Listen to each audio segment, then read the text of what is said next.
Hai, Rizky di sini dan maaf kalau udah jarang di depan video karena gue juga masih renov studio dan kemarin saat di tengah renov gue sempet kena COVID. Nah untuk sekarang gue mau nge-review VivoBook yang baru yang udah memakai Intel Gen 11. Apakah performa VivoBook-nya udah lebih sangar lagi daripada yang kemarin? Inilah VivoBook S433e.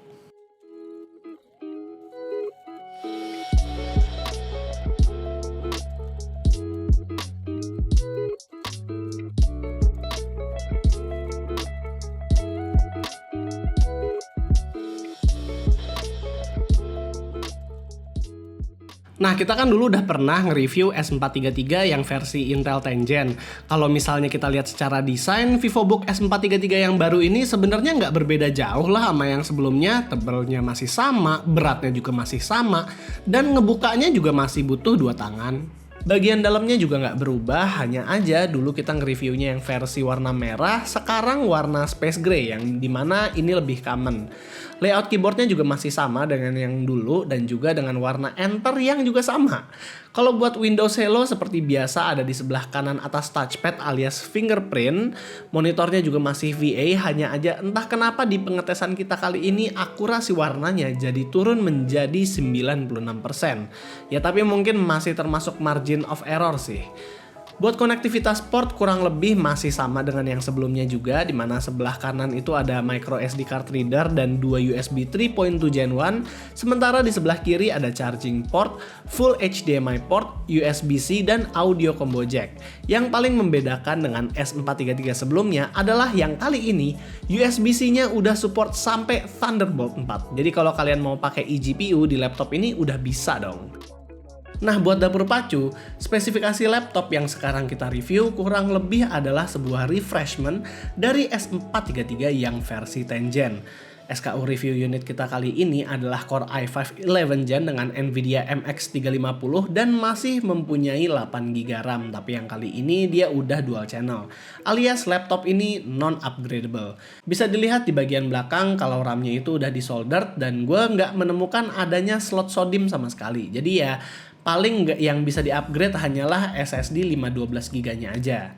Masuk ke skor Cinebench R15, kita bisa melihat adanya peningkatan yang signifikan dari yang sebelumnya, malah hampir 2 kali lipat.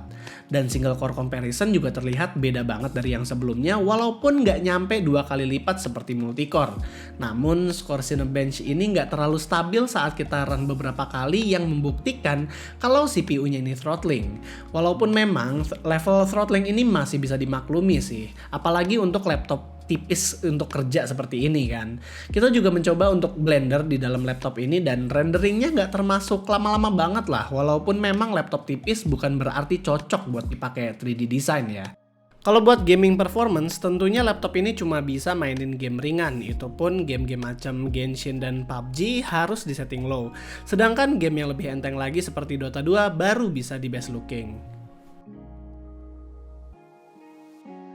Kalau di skenario penggunaan gue, apabila beli laptop ini, ya gue pastinya nggak mungkin pakai buat main game yang berat-berat. Pasti yang enteng-enteng aja. Kayak sekarang itu gue lagi asik-asiknya sama Good Company. Itu adalah game yang buat tycoon-tycoon gitu, ya semacam-macam itu gue juga lagi suka-suka tuh. Buat refreshing aja habis kerja.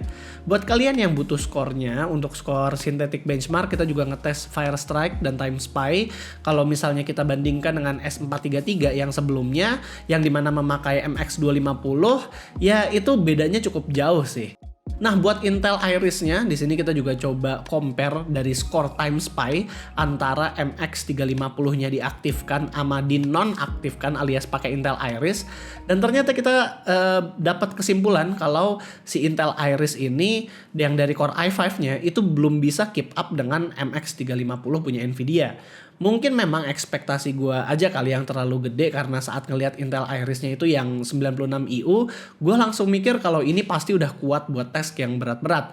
Ada kemungkinan TDP dari Core i5 ini sendiri sih sebenarnya dibatasin oleh Asus ya, karena saat kita tes beberapa kali, skor Time Spy-nya hanya sampai 2800 paling mentok buat CPU-nya, dimana kalau di internet ada yang bisa sampai 4000-an.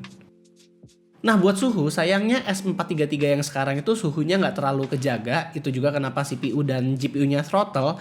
Memang sih mereka menggunakan cooling yang sama dengan yang sebelumnya, yaitu satu fan kecil buat CPU dan GPU tersebut. Cuma mungkin dengan power yang lebih, mereka juga butuh cooling yang lebih baik. Bagian luarnya aja bisa terlihat di sini ada beberapa titik yang sampai 40 derajat Celcius. Jadi ya kira-kira bisa kebayang kalau misalnya kalian pakai laptop ini buat game berat gitu, ya pasti akan anget di bagian keyboardnya. Tapi kalau misalnya untuk tasking kayak yang ringan-ringan ya, maksud gue yakin ini udah bagus banget kok.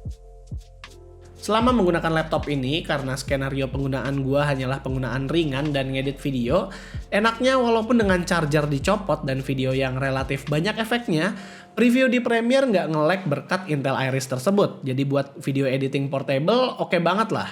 Kalau buat gaming ya memang karena gua nggak pernah main yang berat-berat dan cuman good company aja, jadi ya gua nggak ngerasain adanya panas-panas banget di keyboardnya. Layout keyboard Asus di sini gue akuin bagus, media button memang nggak ada, tapi tombol lain seperti kamera on off atau touchpad lock button itu useful banget. Sayangnya kita nggak bisa ngetes Thunderbolt 4 dari laptop ini karena nggak ada equipmentnya. Semoga aja kedepannya Nerd Reviews bisa beli equipment buat ngetes Thunderbolt pakai eGPU. Battery life laptop ini juga masih sama dengan yang sebelumnya, bukan berarti jelek karena yang sebelumnya juga udah bisa sampai 8,5 jam. Mungkin refreshment kali ini memang difokuskan ke performa ketimbang efisiensi. Nah kalau travel keyboard dan touchpad juga kerasa seperti yang sebelumnya juga, tapi kalau misalnya gue bilang untuk Asus mungkin kalau bisa kedepannya pengalaman touchpadnya diperbaikin lagi karena kadang-kadang masih suka nggak akurat lah. Asus VivoBook S433 yang baru sebenarnya hanya sebuah refreshment di spek tanpa adanya perubahan yang signifikan di bentuknya. Pilihan warna dan harga juga masih sama yang tahun lalu, masih 14 juta juga, dan kalau gue sih lebih prefer sama yang keyboardnya itu warnanya silver ketimbang warna review unit gue.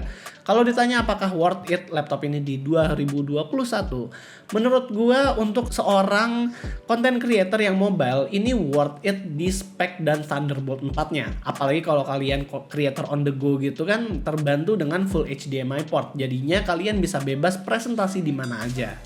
Jadi itu aja paling review gue buat VivoBook S433e di tahun 2021. Kalau kalian suka dengan videonya, jangan lupa kasih kita like, share, dan subscribe. Di sini gue Rizky. Always stay safe.